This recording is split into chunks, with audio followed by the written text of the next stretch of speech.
pemblokiran rekening warga oleh instansi pemerintah tanpa dasar keputusan yang jelas.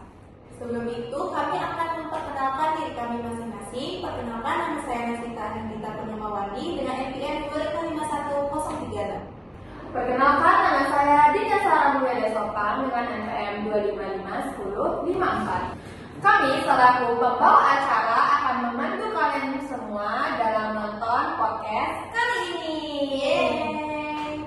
Jadi menyinggung dalam kasus pemblokiran ini kan bersangkutan dengan hukum administrasi negara. Benar.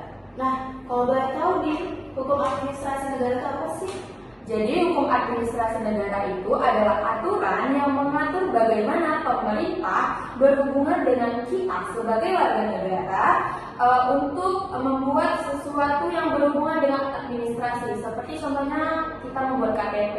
Nah, kita kan berhubungan langsung nih dengan pemerintah kayak pembuatan prosesnya atau apa-apa aja syarat-syaratnya. Nah, itu termasuk HAM. Oh, seperti itu. Oke.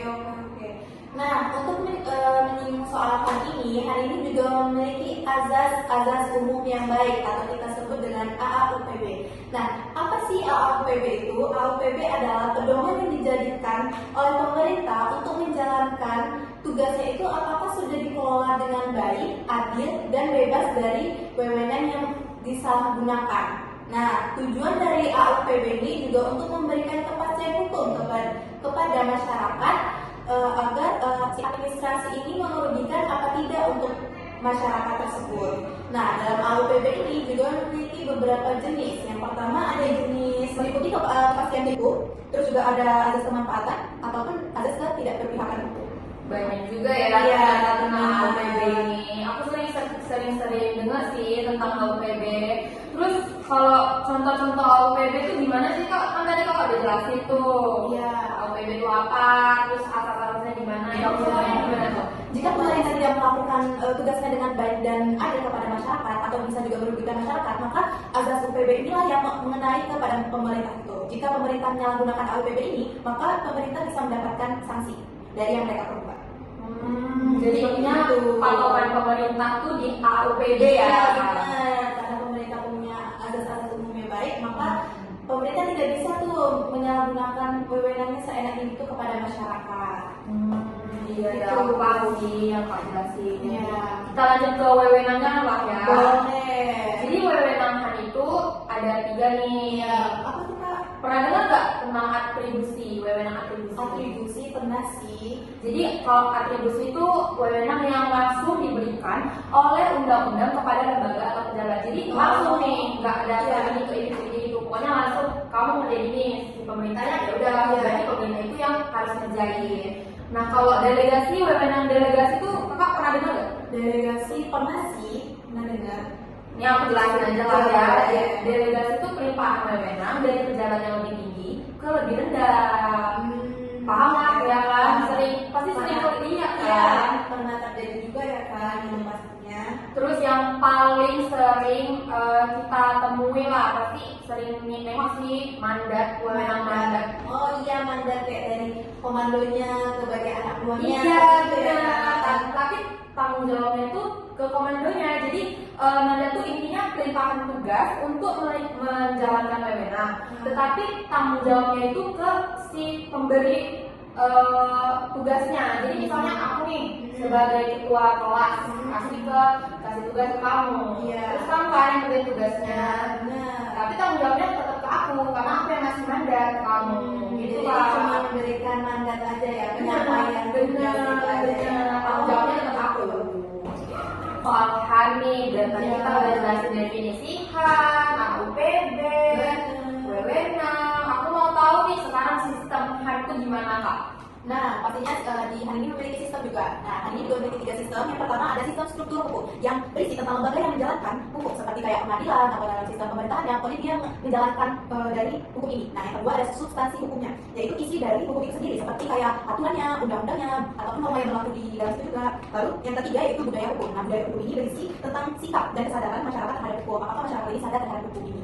Nah, menyinggung soal sistem hukum ini, boleh tahu dong Kak, pasti ada sumbernya dalam hal ini. Boleh kasih tahu Kak apa itu sumbernya?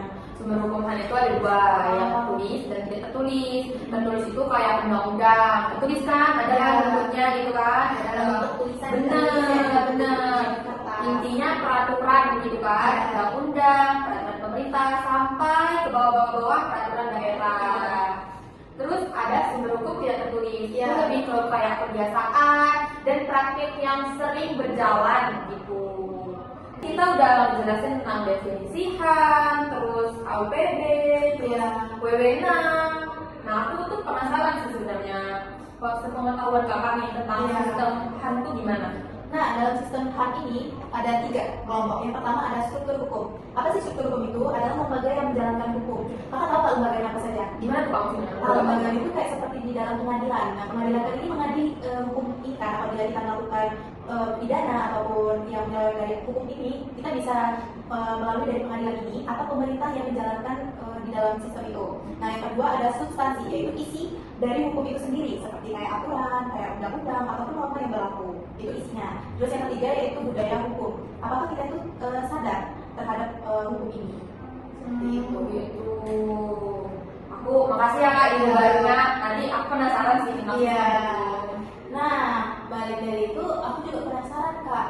Kan kalau di dalam sistem ini pasti memiliki sumbernya dong. Iya, Boleh tahu dong apa sih sumber dari HAM ini? Sumber HAM itu ada dua, tertulis dan tidak tertulis. Jadi sumber HAM itu kan yang tertulis nih, aku bahas yang tertulis dulu ya. Tertulis itu intinya ada bentuknya gitu kan, kayak undang-undang, terus peraturan pemerintah, sampai ke bawah-bawahnya peraturan daerah. Intinya dia itu ada tertulis, berbentuk tulisan gitulah ya, aturan-aturan gitu. Kemudian ada sumber hukum tidak tertulis, itu lebih ke kebiasaan kita, terus kayak praktik yang sering berjalan sehari-hari itu gimana? Gitu. Jadi perilaku kita dalam keseharian kita Benar. Nah, di sini kan kita sudah mengetahui itu konsep dasarnya itu, mulai dari pengertian HAM-nya, sumber hukumnya, sistem hukumnya apa, sama asas-asas hukumnya apa. Nggak perlu lama-lama lagi, kami juga akan mengundang 2 narasumber dari pihak pegawai BAMnya sama PPATK-nya dengan tema kali ini Pemblokiran rekening warga oleh instansi pemerintah tanpa dasar hukum yang jelas. Oke, kita sambut saja. Langsung ke Mbak Santi. Halo, ya selamat dulu Mbak. Terima kasih Mbak. Siang. Nah, di sini kami sudah bersama 2 narasumber. Yang pertama dari pihak BAMnya, yang kedua dari pihak PPATK-nya. Nah, mulai dari pihak BAMnya dulu nih, boleh tahu namanya siapa? Nama saya Angelica dengan ITM 255 Pihak PPATK ini namanya siapa? Halo, perkenalkan nama saya Tekna Shaujana dengan NPM 2551029. Kita masuk di pembahasan kita tentang pemblokiran ini. Dari pihak bank juga akan menjelaskan tentang kronologi kasusnya. Boleh tahu, Mbak, kronologinya seperti apa? Oke, jadi di sini kita kemarin terima laporan dari nasabah ya. Kalau dia mau kirim uang skripsi tapi salah kirim ke nomor rekening yang udah nggak pernah dipakai, berarti otomatis pihak bank udah memblokir nomor rekening itu dong, karena nggak ada transaksi masuk apapun, karena itu udah lama ya. Jadi kita menganggap rekening itu mati. Tapi pihak nasabah bilang dia ingin mengambil uang itu, nggak bisa dong, karena kita harus izin ke PPATK dulu. Seperti itu. Kalau dari pihak PPATK-nya nih, saya mau nanya ya tentang PPATK-nya. Sebenarnya kasus pemblokiran rekening yang dilakukan PPATK ini kan tanpa pemberitahuan nih ke nasabah dulu, itu sebenarnya sah nggak secara hukum administrasi?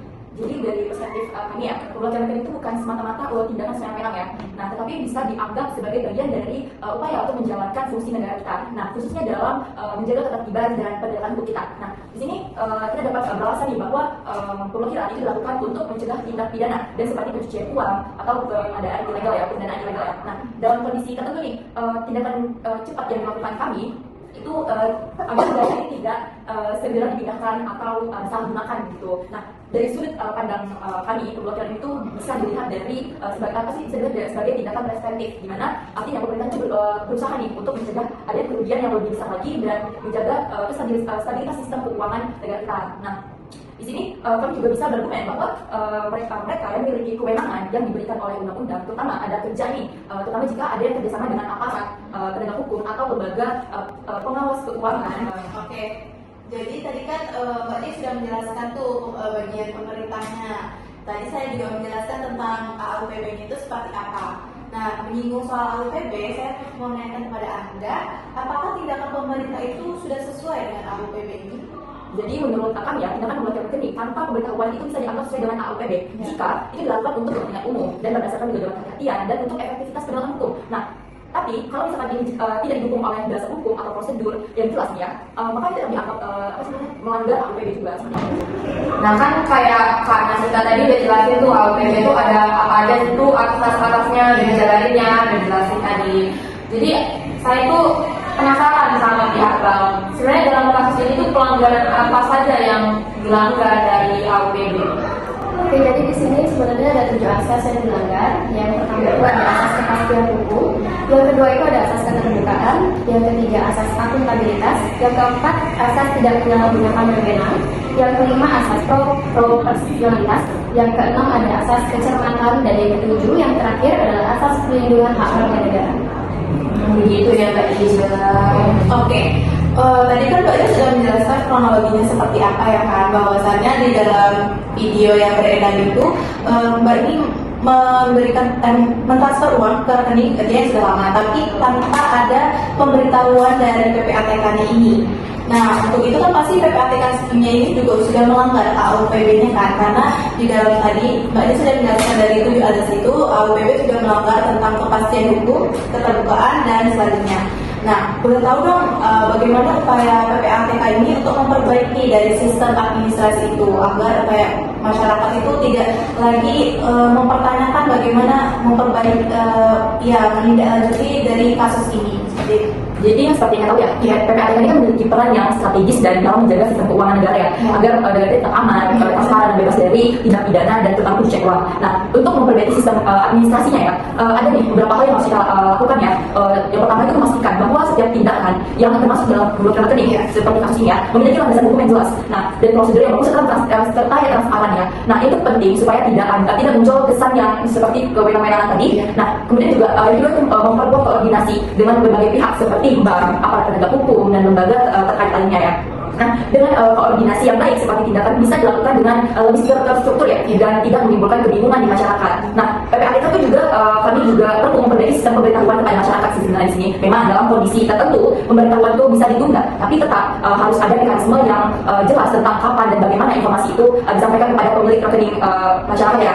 Nah, pengawasan internal juga dikenal tidak kalah penting sih sebenarnya. Setiap tindakan pemblokiran itu memang harus bisa diaudit lagi ya, dan dipertanggungjawabkan secara hukum lagi.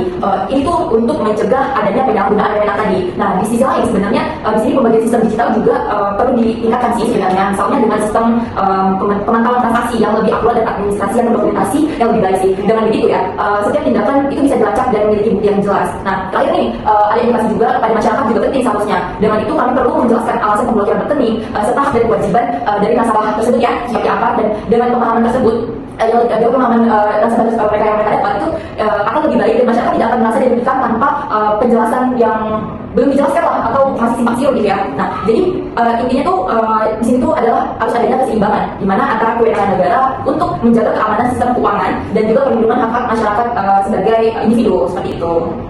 Oke, jadi saya sudah paham di sini bahwasannya PPATK ini sudah melakukan kerja dengan baik, akan tetapi emang lagi ada miskom aja antara PPATK dengan masyarakat tanpa ada pemberitahuan yang jelas seperti ini. Oke. Saya lanjut kepada pihak bank ya. Sebenarnya kan pihak bank ini tugasnya melayani nasabah ya. Jadi sebenarnya untuk upaya hukum yang dapat ditempuh oleh nasabah itu gimana kepada pihak bank? Oke, jadi kalau misalnya rekening kamu di blok, kamu bisa klarifikasi langsung kepada PPATK dengan kasih identitas, kronologi, dan bukti kalau uang kamu itu legal. Nah, kalau misalnya aman, rekening otomatis pasti bisa langsung dibuka lagi kok. Kalau misalnya masih bermasalah, kamu bisa lanjut ke jalur hukum seperti gugatan perdata, ke pengadilan tata usaha negara atau pra pengadilan. Intinya tetap ada cara buat ngatasin, jadi nggak perlu langsung panik ya. Intinya warga negara tuh sebenarnya nggak perlu panik, kita tuh harus terstruktur aja. Sini dulu. Karena negara hukum berarti ada perlindungannya ya. Iya. Jadi kita sebagai masyarakat tidak perlu khawatir karena kita sudah dilindungi oleh hukum. Oke, pertanyaan terakhir nih buat Mbak Angel. Tadi kan sudah dijelasin oleh PPATK dan Mbak Angel sudah menjelaskan tentang kronologinya bagaimana. Nah, pastikan nasabah itu bingung nih, bagaimana caranya itu untuk mengembalikan dana yang sudah di dalam bank ini. Nah, saya akan menanyakan pada Mbak Angel, bagaimana strategi yang dapat dilakukan bank untuk memulihkan kepercayaannya lagi nasabah setelah terjadinya pemblokiran rekening ini. Jadi pihak bank itu ya kami akan melakukan balikin kepercayaan dengan cara transparan, minta maaf dan cepat menyelesaikan masalah, dan memperbaiki sistem kami dengan bertanggung jawab kalau ada kerugian. Intinya kami akan jujur dan responsif. Oke. Nah, kita dari tadi udah ngebahas nih tentang kasusnya. Sekarang saya mau nanya tentang kasus ini, dasar hukumnya gimana ya Kak? Boleh dong dijelasin secara lebih rinci tentang undang-undang dan pasal yang berkaitan? Ya baik, jadi kerahasiaan bank itu sudah diatur dalam Undang-Undang Nomor 10 Tahun 1998 yang memperbarui Undang-Undang Nomor 7 Tahun 1992 di mana ia mengenai perbankan. Nah, aturan ini dapat ditemukan dalam pasal 1 angka 28 yang menyatakan bahwa rahasia bank itu mencakup seluruh informasi terkait nasabah dan simpanannya. Dengan kata lain, data yang berhubungan dengan nasabah dan dana yang tersimpan di bank itu harus dilindungi dari pihak ketiga tanpa izin. Nah, prinsip kerahasiaan itu menjadi dasar bagi bank untuk mempertahankan kepercayaan nasabah di mana dalam menjalankan aktivitas perbankan dan juga merupakan tanggung jawab hukum yang harus dipatuhi oleh semua institusi perbankan dalam memberikan layanan yang aman dan dapat diandalkan juga nih bagi nasabah. Nah, ada juga termasuk dalam pasal 40 ayat 1 Undang-Undang Nomor 10 Tahun 1998 mengenai perubahan atas Undang-Undang Nomor 7 Tahun 1992 tentang perbankan. Nah, pasal itu mengungkapkan bahwa bank ini wajib menjaga kerahasiaan data mengenai nasabah dan simpanannya kecuali dalam hal-hal tertentu yang sudah diatur dalam pasal 41, pasal 41A dan pasal 42, pasal 44 dan pasal 44A. Nah, ketentuan ini itu sudah menegaskan bahwa setiap bank di Indonesia itu memiliki kewajiban untuk menerapkan prinsip kerahasiaan terhadap informasi nasabah nih. Nah, sesuai dengan regulasi yang berlaku. Nah, pengecualian terhadap kewajiban itu hanya berlaku dalam kondisi tertentu yang telah diatur dalam undang-undang. Nah, hal ini itu menekankan bahwa pentingnya perlindungan informasi nasabah sebagai bagian dari kewajiban hukum bank yang mana juga berkontribusi di dalam membangun kepercayaan masyarakat terhadap lembaga perbankan di Indonesia. Nah, kemudian rahasia bank ini juga merupakan suatu bentuk perlindungan nih bagi pelanggan dan juga dalam menjaga nih informasi pribadi dan simpanan mereka agar perlindungan itu muncul sebagai hasil dari hubungan yang terjalin antara bank dan nasabah juga. Nah, hubungan ini tuh dibangun di atas dua komponen utama yang saling terkait, yaitu aspek hukum dan kepercayaan, di mana komponen hukum ini menjamin bahwa setiap interaksi antar bank dan nasabah itu akan mengikuti aturan yang melindungi hak dan kewajiban masing-masing. Nah, sedangkan kepercayaan menjadi dasar yang memungkinkan nasabah merasa aman untuk menyimpan dananya di bank. Nah, kombinasi kedua komponen ini tuh menegaskan betapa pentingnya di bank dalam menjaga kerahasiaan informasi nasabah sebagai bagian dari tanggung jawabnya yang profesional lah dan profesional dan hukum sih. Nah, kemudian OJK ini juga telah mengimplementasikan ya mekanisme untuk menangani masalah yang dapat merugikan konsumen sebagai bagian dari usaha perlindungan hukum. Nah, dalam konteks ini OJK itu merujuk kepada Peraturan Otoritas Jasa Keuangan Nomor 1 POJK.07/2013 mengenai perlindungan konsumen di sektor jasa keuangan serta Peraturan Nomor 1 POJK.07/2014 tentang lembaga alternatif penyelesaian sengketa di sektor jasa keuangan. Kedua peraturan tersebut itu memberikan pilihan alternatif dalam menyelesaikan perselisihan nih. Untuk apa? Untuk memastikan bahwa hak konsumen ini itu dilindungi dan setiap masalah itu dapat diselesaikan dengan adil dan efisiensi. Nah, selain itu, hal ini juga terkait dengan Peraturan Bank Indonesia di mana dalam pasal 12 ayat 1 Peraturan Bank Indonesia nomor 2/19/PBI/2000 tentang syarat dan tata cara pemberian atau izin tertulis untuk membuka rahasia bank itu ditegaskan bahwa pemblokiran dan atau penyitaan simpanan atas nama nasabah yang telah ditetapkan sebagai tersangka atau terdakwa oleh aparat penegak hukum dapat dilakukan sesuai dengan peraturan yang berlaku tanpa memerlukan izin dari pimpinan Bank Indonesia. Nah, oleh karena itu, bagi nasabah yang tidak berstatus tersangka atau terdakwa, mereka berhak untuk mendapatkan perlindungan hukum berdasar pada Peraturan Otoritas Jasa Keuangan atau POJK nomor 1/POJK.07/2013 mengenai perlindungan konsumen di sektor jasa keuangan. Seperti itu. Jadi kita sudah paham ya tentang Masih dari dua Kopi ya berbeda sih dari Ambara, dari KPKTK. Jadi kita tuh udah nggak cuma dari satu Kopi dan isi nasabah doang. Iya benar. Jadi sudah ada dua narasumber langsung. Jadi sudah ada lagi simpang siurnya ya bagaimana cara penyelesaian kasus ini sudah dijelasin oleh PPATK langsung dan pihak kami juga sudah memberitahukan bagaimana kalau misalnya terjadi lagi dan pihak kami juga pasti akan bertanggung jawab. Oke, jadi saya akan menyampaikan ulang saran yang diberikan Bank ini. Yang pertama, Bank bilang yaitu bisa patuh kepada regulasi, memperkuat penerapan dan pengawasan terhadap transaksi, meningkatkan pelatihan pegawainya, menjaga keamanan data nasabah, serta memperkuat koordinasi dengan PPATK dan OJK untuk mencegah pencucian uang ini. Jadi kan Bank ini atas mandat dari PPATK juga, jadi yaitu tetap harus koordinasi antara PPATK dan kita tidak perlu panik karena Bank ini juga pasti akan menangani dan menindaklanjuti dalam kasus ini. Oke, udah cukup lah ya obrolan kita pada siang ini, sangat berguna sih untuk teman-teman yang nonton. Ya. Bisa jadi pelajaran juga kasih untuk lagi atau untuk pembelajaran saya pengalaman dari pengetahuan. Ya. Terima kasih atas waktu yang sudah menonton video kami, semoga bermanfaat buat kalian semua yang sudah menonton. Jangan lupa like, comment, dan subscribe. Mohon maaf ya kalau kami ada salah kata dan perbuatan di dalam pembuatan video ini. See you.